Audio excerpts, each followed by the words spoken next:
વડોદરા શહેરમાં છેલ્લા ઘણા સમયથી 33 જેટલા મોક્ષધામને લઈ વિવાદ ઘેરાઈ રહ્યો છે. કોન્ટ્રાક્ટરને વડોદરાના 33 અંતિમ ધામોનો વહીવટ સોંપવાના નિર્ણય સામે વિરોધ ઉઠી રહ્યો છે. આમ આદમી પાર્ટી પણ છેલ્લા કેટલાય દિવસથી પાલિકાના નિર્ણયનો વિરોધ કરી રહી છે.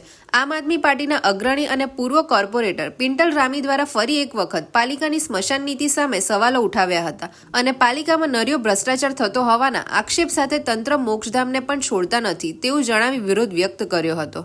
ગોરવામાં આવેલા સ્મશાનમાંથી કોન્ટ્રાક્ટર લાકડા બારોબાર બીજા સ્મશાન ખાતે લઈ જઈ રહ્યા છે, જેનો કોઈ હિસાબ કે નોંધ રાખવામાં આવતી નથી તેમ કહી જો ગોરવા સ્મશાનમાં કોઈ મૃતદેહ આવશે તો શું તેવા પણ સવાલો ઉઠાવ્યા હતા. અલબત્ત પિન્ટલ રામીએ સ્મશાન મુદ્દે પાલિકાની નીતિ સામે ઉગ્ર સ્વરે આક્રમક લડતના પણ એંધાણ આપ્યા હતા.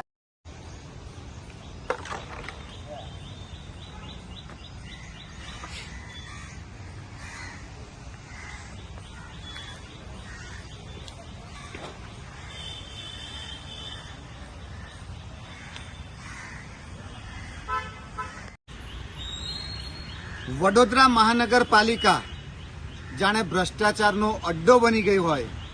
તમે જુઓ કે જ્યાં જુઓ ત્યાં ભ્રષ્ટાચાર. હવે છેલ્લા અંતિમ યાત્રા કહેવાય કે જે અંતિમ ધામ કહેવાય, મુક્તિધામ કહેવાય, એ છે ગોરવાનું મુક્તિધામ. આ ગોરવા સ્મશાનની અંદર અત્યારે તમે જુઓ કે લાકડા ભરીને, ટ્રેક્ટર ભરીને આ કોન્ટ્રાક્ટર આ સ્મશાનમાંથી બીજા સ્મશાનની અંદર લઈ જાય છે. સ્વાભાવિક છે કે ઇન્ટરનલ છે, પણ લાકડા તો કે કોર્પોરેશનના.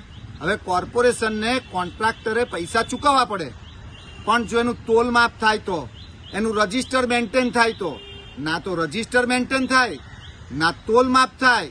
માત્ર અહીંયાથી બેઠે બેઠા ટ્રેક્ટર ભરી બીજા સ્મશાનમાં લઈ જવાના, અને એ સ્મશાનની અંદર જો કોઈ બોડી આવે તો એ બોડીના પૈસા લાકડાના એ કોર્પોરેશન પાછા આ કોન્ટ્રાક્ટરને ચૂકવે.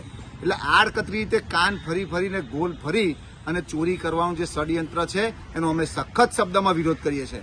અમે માન્ય કમિશનરશ્રીને કહીએ છીએ જે જગ્યા પર કોર્પોરેશનના સ્મશાનની અંદર લાકડા છે એની ગણતરી થવી જોઈએ, અને ગણતરી થયા પછી એને માપદંડ નક્કી થાય અને પછી જે લાકડા કોન્ટ્રાક્ટર લઈ જઈ શકે. પણ આ તો તમે જુઓ કે કોઈ પણ પ્રકારનું તોલમાપ નહીં, કોઈ પણ પ્રકારનું રજીસ્ટર નહીં, અને આ જે રીતે લાકડાની ચોરી થાય છે એનો અમે સખત શબ્દોમાં વિરોધ કરીએ છીએ. અને કમિશનર સાહેબને કહીએ છીએ કે ભાઈ એસીમાં બેસી રહેવાથી કે તમારા 4-5 અધિકારીઓને ધ્યાન પર રાખવાથી આટલો મોટો પ્રોબ્લેમ સોલ્વ ના થાય. તમારે જાતે દરેક સ્મશાનની એક વાર વિઝિટ લેવી જોઈએ, પણ કમિશનરશ્રીને એ પણ તસદી લેવાની નથી, ત્યારે દુઃખની બાબત છે.